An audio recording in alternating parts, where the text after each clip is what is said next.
Hello and welcome to today's webinar. My name is Ben Weisenberger. I'm an application engineer with Ally PLM Solutions.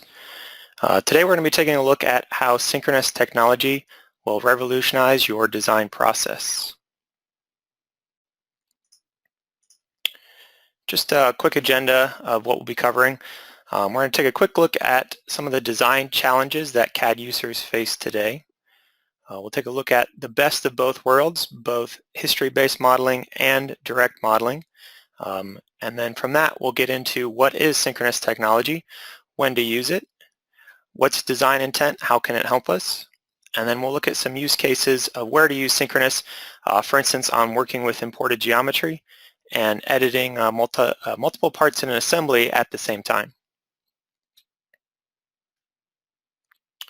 So some of the design challenges that we have, here are the top 5 CAD challenges from a survey that Siemens conducted of about 1,000 solid edge users. So one of the biggest issues or challenges that the users face was working with imported CAD data. Some of the other issues then would be working with large assemblies, finding and reusing existing data, dealing with complex geometry or surfaces, and then how to quickly and accurately create drawings. So again, the biggest thing is working with imported CAD data, and that's really where Synchronous excels and where we're going to take a good look at how that is going to help us out to revolutionize our design processes. Now, some of the other survey questions that we had here, 49% of the users, they ranked being able to rapidly create initial designs as a significant concern. And 40% also said it's a top priority to be able to reuse existing designs. Those are both things that we can do quickly and easily with Synchronous. So, you know, half of the people surveyed are having issues with that. Something they should be looking at is using Synchronous technology then. Using imported CAD data. About 99% of the users surveyed said at some point in their jobs they need to use or work with imported CAD data. 1 in 10 always work with that imported CAD data on a daily basis. And then 40% need the ability to easily work with that imported data. So again, a large portion of users surveyed that use Solid Edge want to work with imported data and make changes to it. And that's where we need to use Synchronous. So history-based or ordered modeling, as we call it inside of Solid Edge, is a structured modeling process where we have a history tree of features with parent-child relationships that are created to define the model. So this requires pre-planning for our design intent, including things like dimensions, parameters, and relationships. So going back to the survey, 62% of the respondents agreed that history-based modeling can be powerful, but sometimes it is inflexible. And as a result, concept design is slowed by time-consuming pre-planning. Imported models often have to be recreated from scratch, and making late-stage design changes is often difficult. So with synchronous technology, we combine the speed and simplicity of direct modeling with the flexibility and control of parametric design. So 90% of those surveyed agreed that modeling is faster and more intuitive in the synchronous environment. 66% agreed that working with imported models is easier. And 73% agree that it is easier to make changes even late in the design.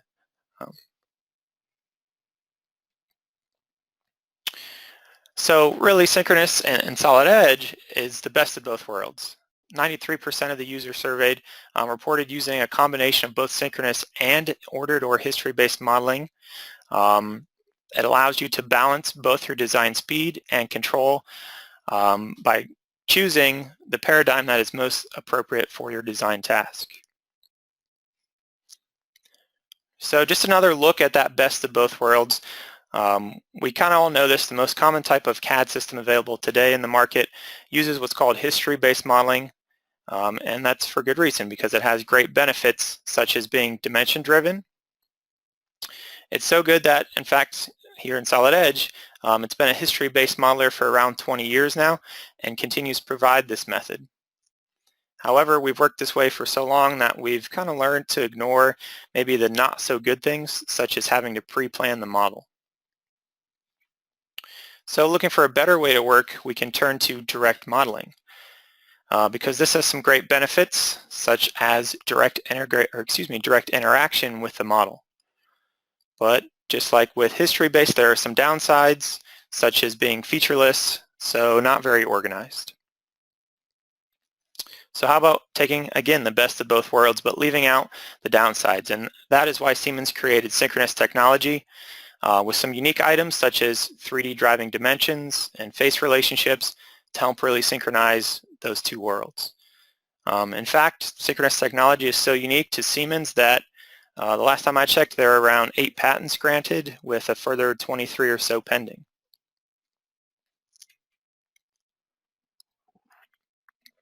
So we're going to take a more in-depth look at what is synchronous technology.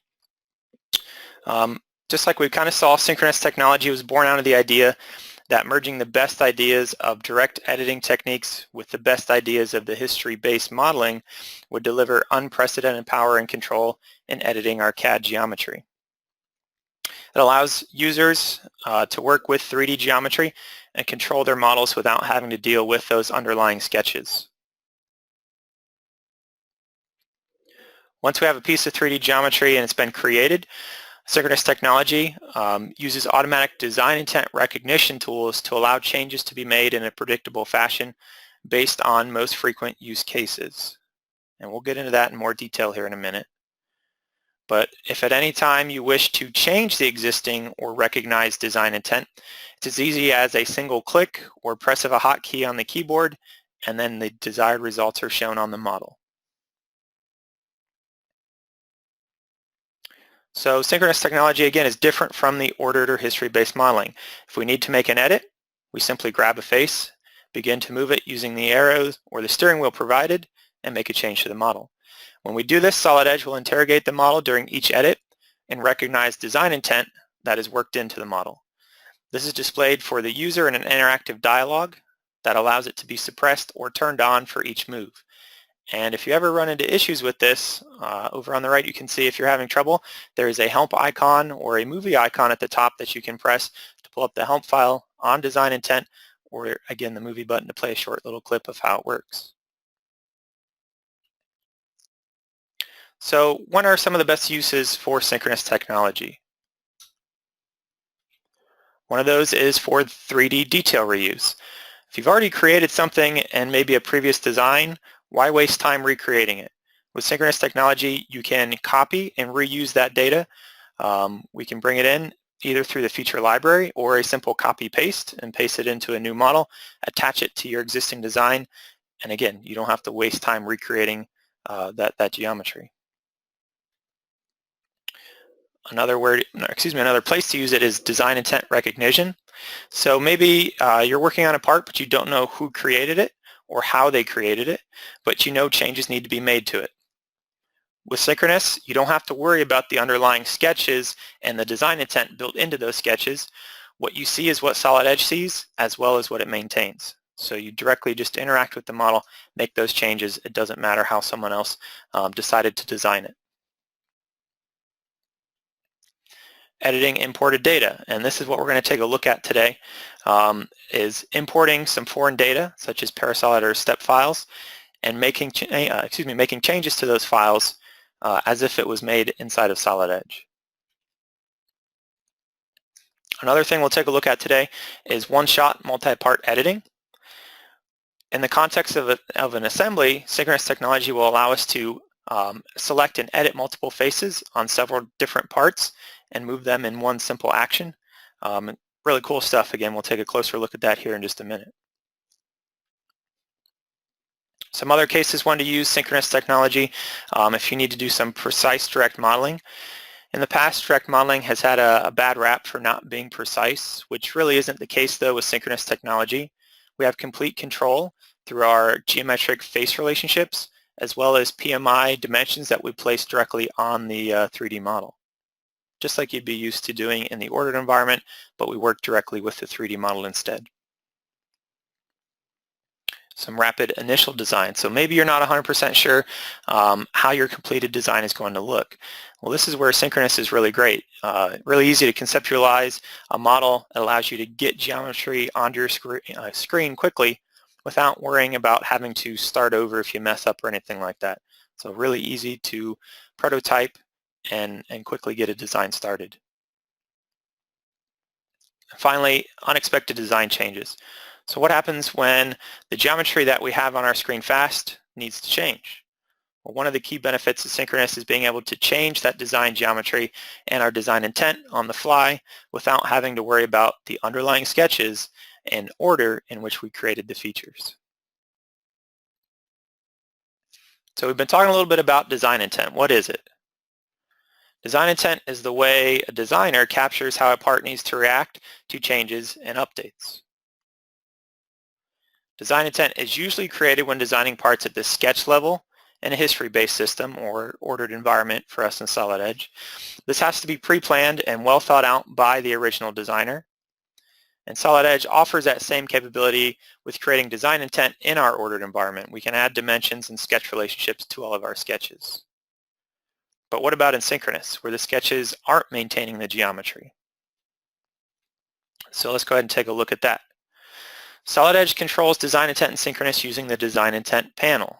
And if you've been using Solid Edge for a while, you may have known these previously as live rules.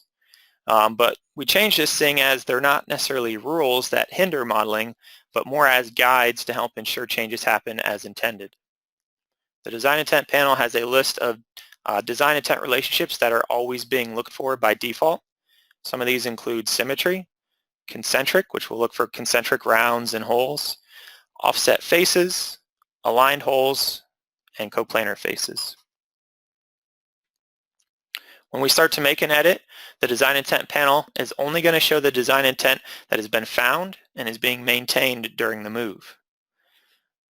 If you ever need more information on what is being maintained during a move, you can actually take your mouse over the design intent panel as you see in the picture on the right. It'll highlight the faces or features that are being maintained as you make the synchronous edit. Additionally, if you have any dimensions or face relationships applied to the model, those will show up in the design intent panel. So let's go ahead and get started by seeing an example of how Solid Edge will automatically detect and maintain our design intent. And for this example, we're just going to run through a simple workflow using the ordered environment first, then we'll take a look at how Synchronous handles the same situations. So we'll switch over inside of Solid Edge here. So here we have an older part that needs to be modified. First, we'll make a couple of changes that you would do in most any other CAD system using a history-based approach. And then we'll go back and make the same changes using Synchronous for comparison. So for our first change, what we need to do is add some extra material to the slide in order to make additional clearance between features. And we have instructions to actually make this to an overall height of 31 millimeters. So we're going to edit into the initial protrusion, the very first feature, to make this change. And as we can see, the sketch here is fully defined. And we can quickly change our dimension from 29 millimeters to 31 to get that overall height that we need.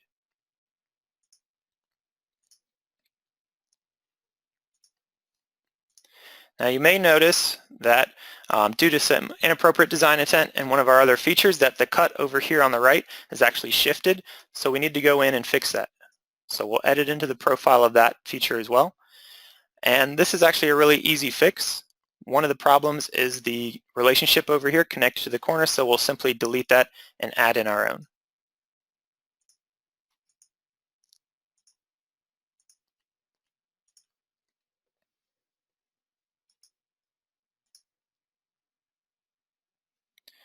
All right, so that takes care of the first issue. Now we'll take a look at our second issue. Another problem that we're having is we're having some deformation within this cylinder down here at the bottom. So we need to maintain a 4 millimeter thickness between the two cylinders so that we don't get that deformation anymore. So the first thing we need to do is find out how much material we currently have, and we can easily do that with a dimension. So we'll take a measurement between the inside cylinder and the outside, and we see that that measurement is 2.5 millimeters. So we need to make this a total of 4, so we need to add 1.5 millimeters to the radius of this cutout.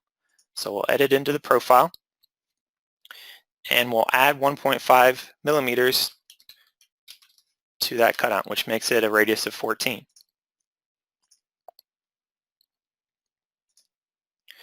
We have our correct dimension here, But you'll notice the original design intent of whoever designed this did not allow this to edit in the correct way.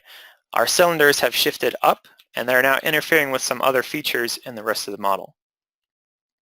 So we need to go back in and fix that issue and make a change to it and edit it appropriately.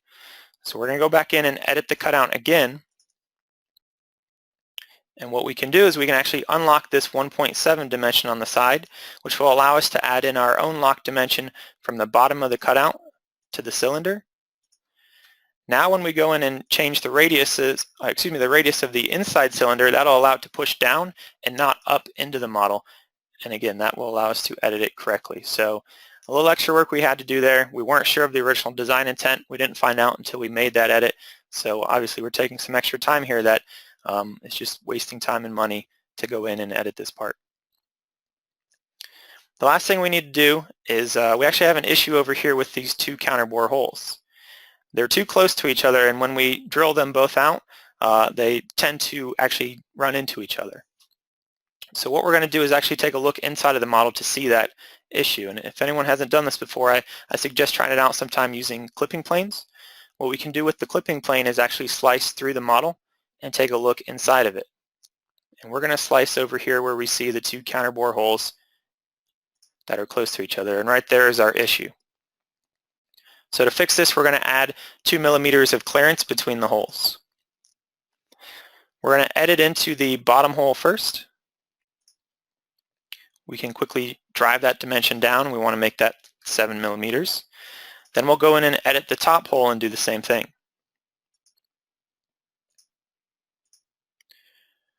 Now when we edit into this hole, you notice there are no dimensions driving the location of this hole. It's actually concentric to the smaller hole in the background. So again, we weren't sure of the design intent and how someone created that feature.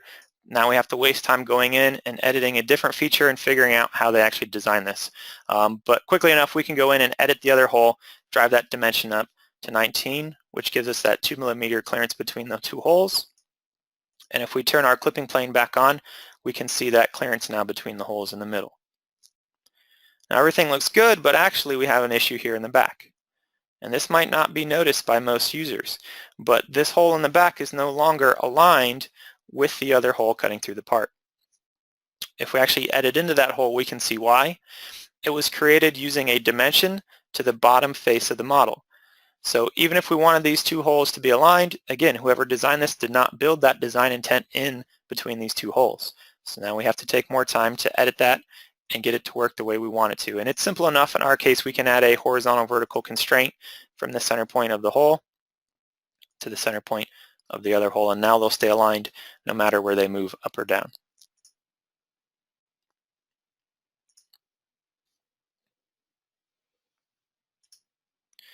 So we made all of our required revisions, but not without time-consuming interrogation and modification of the original design intent.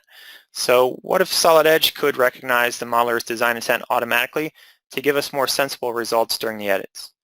And that's what we're going to use Synchronous Technology. So we're going to make the same revisions again, but in the synchronous environment. So I'm going to close down the part and just open it right back up. And what we're going to do is we're actually going to click on the last feature in the Pathfinder and say move to synchronous. This will take the entire model up and make it a synchronous model.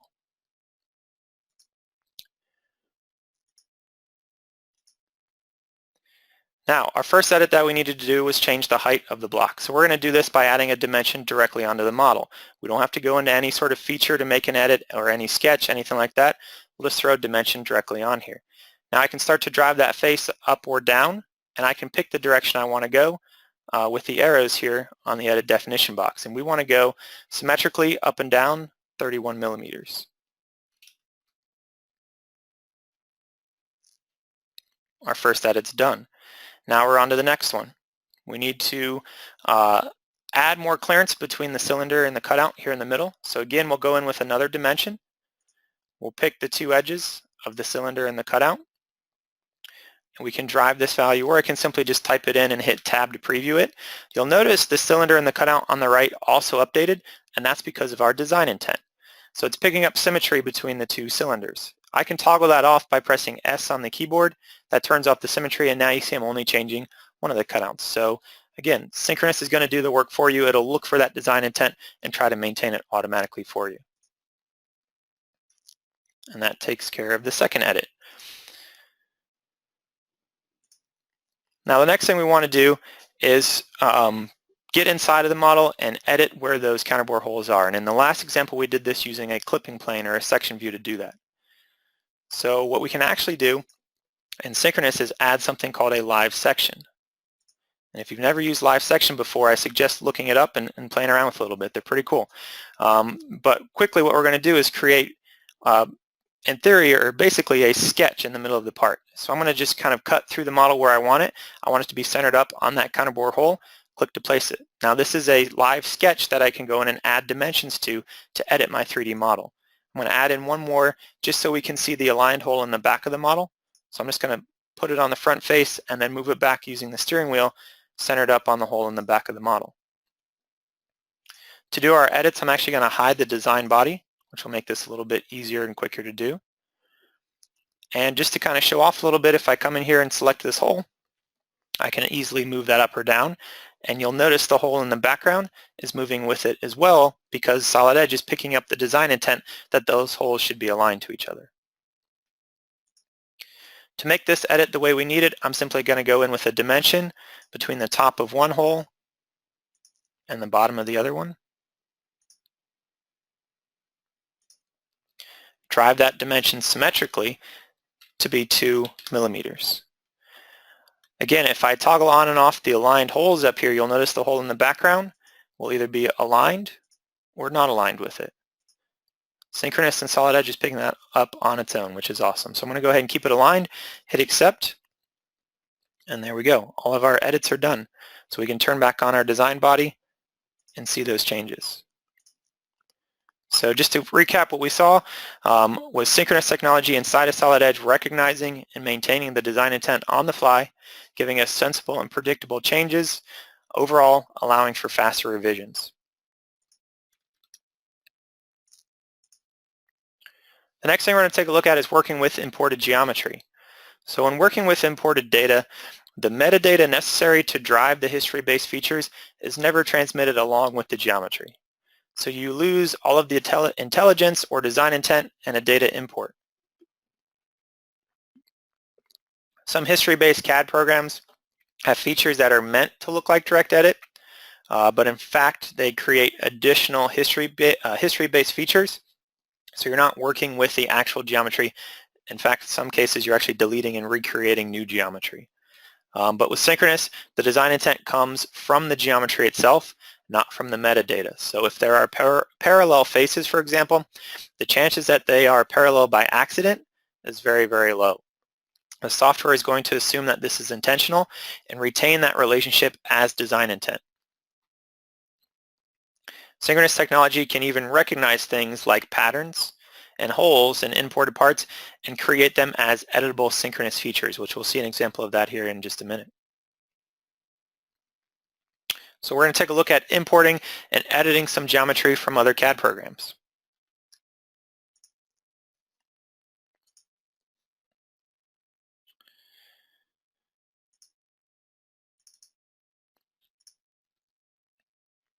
So in this chassis design, we depend on suppliers for some of our components, and many of these suppliers may use other 3D CAD systems. So what we need to do is be able to easily import their non-solid edge 3D data and make edits where needed.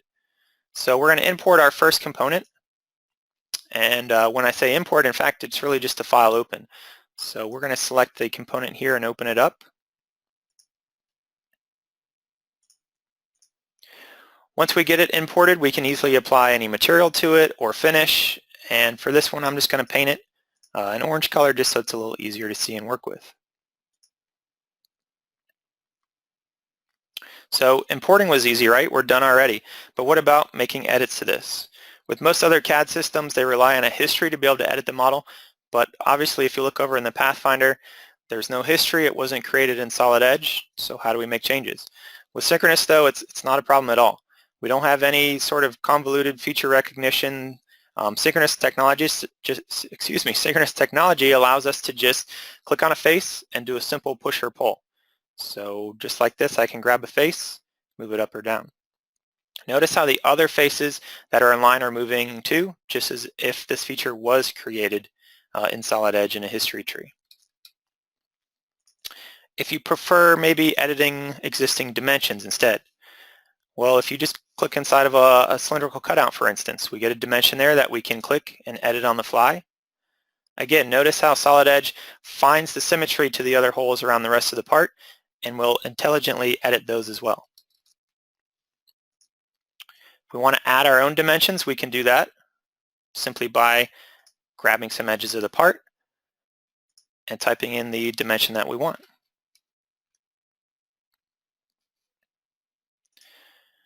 Now, one good reason for having history of features in the tree is when we maybe need to reorder some rounds. You can see here that whoever designed this may not have done the best job with the order of the blends in the corner here. Can we solve that in Solid Edge without history? Absolutely. We can simply right-click on this and do a reorder rounds. Same thing with this one as well. And that fixes that issue. All right. While we're here, maybe we need to change the size of the round. I can click on the Edit Definition handle, and you'll notice Solid Edge automatically seeks out other rounds in the rest of the model that have the same size. So we can easily save time by making one edit, not multiple edits. All right. In some cases, though, we may need more than a dimension to edit something, and a good example is holes. Well, we can use one of my favorite commands called Recognize Holes to actually look at the model and find any holes inside of it. And we see we have a counter bore hole through the middle, 4 simple holes through the outside that we're actually going to go in and change to counter bore holes.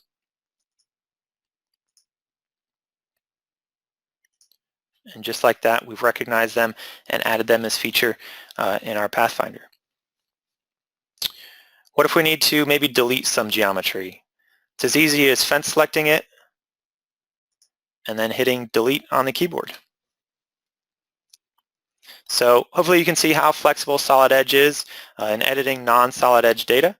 By simply selecting a feature, we can easily make modifications and Solid Edge will do the rest.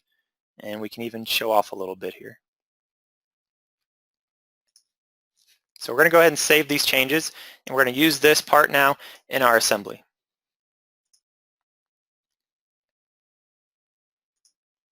So we'll insert that adapter now into our assembly. And using our assemble command, we can quickly place that into our model. And we're going to work with some other parts first, so I'm just going to get it close to where we need it, and we'll fully constrain it later on. The next component we're going to use is a sheet metal bracket. So we'll open this one up, and it was actually sent to us in a universal CAD file, a Parasolid file, and we're going to import this exactly the same way we did with the SolidWorks file. Just do a file open. We'll open that up into a sheet metal document, and since it is a sheet metal file, we can apply some material to it so it looks more like sheet metal. Now, not only did we receive the sheet metal document, we also received the drawing, the DWG file that goes with that sheet metal document as well, and we can preview that real quick and see what it looks like. So we can see in the preview that there are some dimensions on it. So wouldn't it be great if we could reuse the drawing and the dimensions to help edit the Parasolid file that we opened up? And we can actually do that. So once we get the DWG file open, if needed, we can hide some of the layers. And what we're going to do is use a command to take a couple of these drawing views over into that existing document that we just imported. So we'll fence select a couple of views and dimensions and send those right over into the other sheet metal document. So we've already seen the steering wheel in action a little bit, but we can actually use it here as well to move these sketches and line them up with the existing geometry of the model. And there we go. So we've got the sketches and dimensions on there, but wouldn't it be great if we could actually use the dimensions to control the model? And we can actually do that as well, just by right-clicking, attaching PMI. They're all now attached to the 3D model. We can quickly make a couple edits to those dimensions if we want to, just to prove that. We need to edit the design actually to fit onto our frame, so I'm going to increase the height of this a little bit, as well as the length of one of our flanges. To manufacture this, we might want the flat pattern. Well, it's an imported body. It's not a actual solid edge sheet metal file yet, but no worries, we can go in and convert this. So I'm going to convert this over into a sheet metal document, and just like that, we have our tab and flanges listed, which will allow us to go in and flatten the model.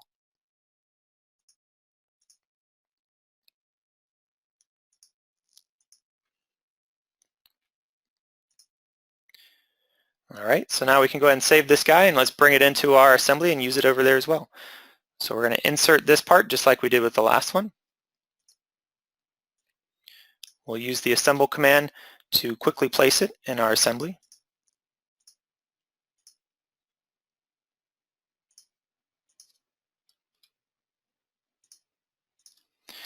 We need to get our two existing components connected to one another, so again, we'll go up and run the assemble command and get our holes lined up and our two faces touching. All right, so we're doing pretty good, but we need one more component. This is the drive motor. And actually, this drive motor, if you notice the name, it has inventor in it. This was created in another CAD package. So we can either pull in files from inventor, SolidWorks, Parasolid, whatever you need, we can bring them in here and work with it. And we're going to get this one fully constrained in here as well and lined up with the other components. Now, one thing you might notice right away is that our two brackets don't necessarily line up. So you may have to take time to go in and measure this to create that geometry, but not with Synchronous. We can go in and edit into the adapter. I'm going to turn back on the background components from the assembly, and we can reuse faces or data from the other part files in this adapter. So I'm actually just going to grab the face and do an extrude off of it. And there we go. Just like that, we copied that geometry over into the adapter, and our work's done.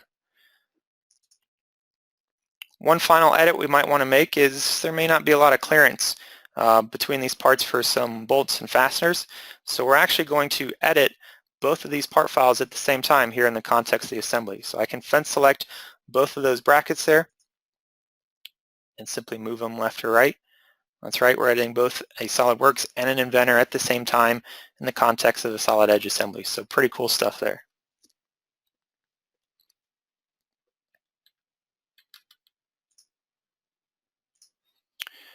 The last thing we're going to take a look at is working inside of the assembly environment. So Solid Edge with Synchronous offers unparalleled capability when it comes to editing parts or even using parts in the context of the assembly. We can use geometry from any background part for creation or relocation. We can edit parts directly from the assembly, even different parts at the same time as we just saw, and we're going to go in more detail into that. So let's go ahead and take a look at an example here. To begin with, we're going to take a look at maybe editing an ordered part first, then we'll do some synchronous edits to it as well.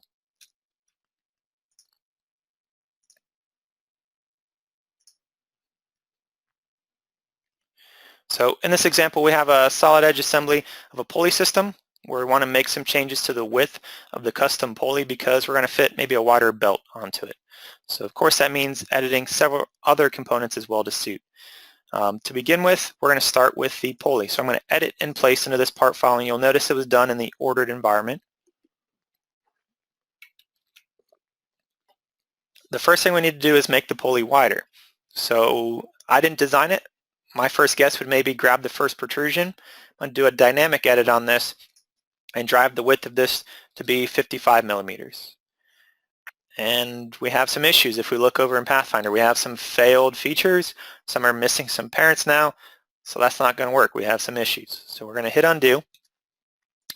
And what we actually probably needed to do first is edit the width of the hub here in the middle. So I'm going to grab that, do a dynamic edit, and we'll increase the width of this from 10 to 20 millimeters.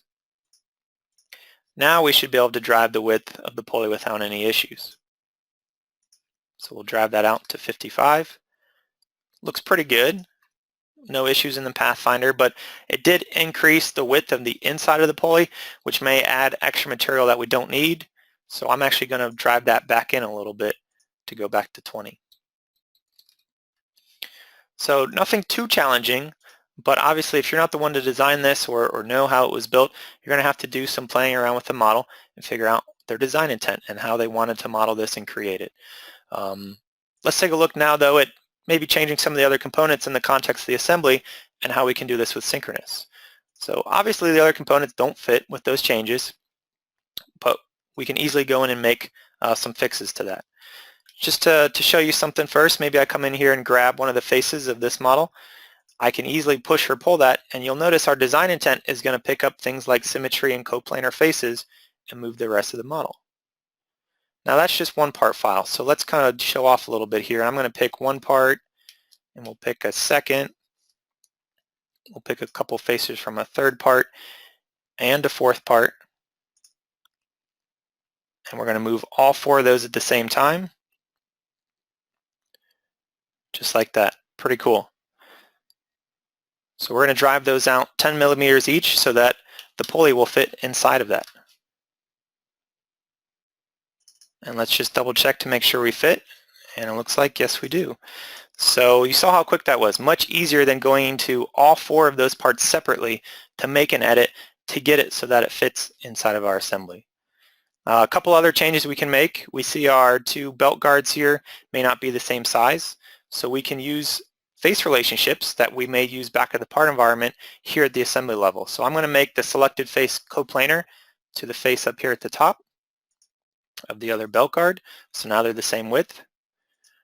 But we can also maybe take that a step further, and if you ever used Selection Manager back at the part level, we can do that here as well inside the assembly to find different geometric conditions like coplanar faces, parallel faces, perpendicular, etc. So I'm going to find all coplanar faces to the end of the belt guard there, and we're actually going to use another face relationship, coplanar, to pull those to the back face of the cutout here. And there we go. We edited both those parts at the same time using a face relationship in the context of an assembly. So there you have it. No more in and out of each part file with time-consuming history-based edits as you go. Synchronous Technology allows one-shot multi-part editing, accelerating our designs.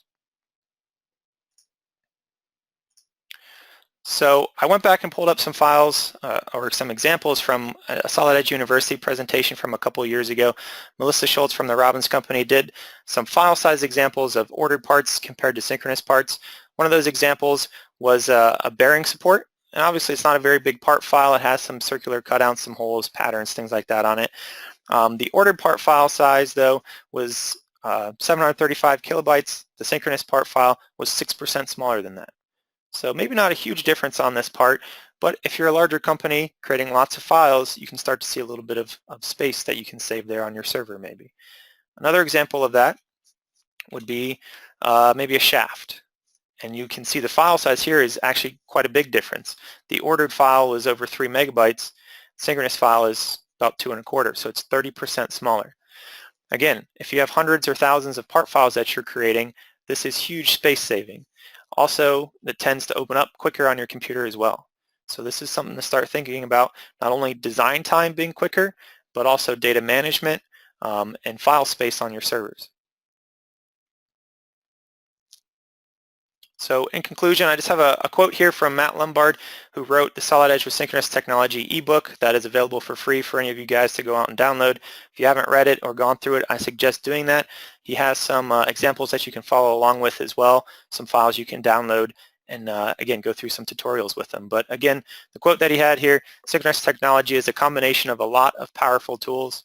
Some of these tools will be familiar, such as dimensions and equations, and some will be new to the history-based users, such as the steering wheel, design intent on the fly. It is simultaneously an improvement on and also a complement to the history-based modeling. In many ways, synchronous technology is a completely new way of approaching 3D CAD modeling that can revolutionize the way you work. So that's it. I wanted to take a second and maybe open it up to any questions that you guys might have. So if you do have a question, feel free to send it in the chat box on the GoToWebinar, and I'll just take a second and see if anyone has any questions. Otherwise, if you don't feel like sending a question right now, you can always email myself at ben.weisenberger@allyplm.com. But again, I'll go ahead and just give it a second to see if anyone has any questions.